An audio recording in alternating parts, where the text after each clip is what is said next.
మహాపురుషుడు సమర్థరామదాస్ గారి ఆదేశం మేరకే ఛత్రపతి శివాజీ శ్రీశైల పర్వతానికి వచ్చి తల్లి భ్రమరాంబాదేవిని అర్చన చేస్తే అమ్మవారు ప్రత్యక్షమై శివాజీకి ఖడ్గాన్నిచ్చింది. ఖడ్గాన్ని పట్టుకో, ఎటువంటి వీరుల్ని దునుమాడతామని దునుమాడి హిందూ సామ్రాజ్యాన్ని స్థాపించాడు మహానుభావుడు.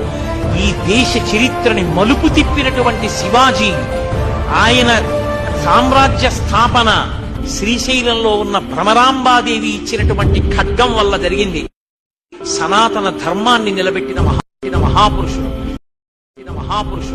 సమర్థరామదాస్ గారి ఆదేశం మేరకే ఛత్రపతి శివాజీ శ్రీశైల పర్వతానికి వచ్చి తల్లి భ్రమరాంబాదేవిని అర్చన చేస్తే అమ్మవారు ప్రత్యక్షమై శివాజీకి ఖడ్గాన్నిచ్చింది. ఖడ్గాన్ని పట్టుకో, ఎటువంటి వీరుల్ని దునుమాడతామని దునుమాడి హిందూ సామ్రాజ్యాన్ని స్థాపించాడు మహానుభావుడు.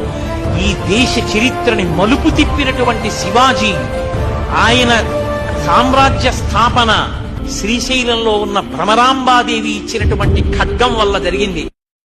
సనాతన ధర్మాన్ని నిలబెట్టిన మహాపురుషుడు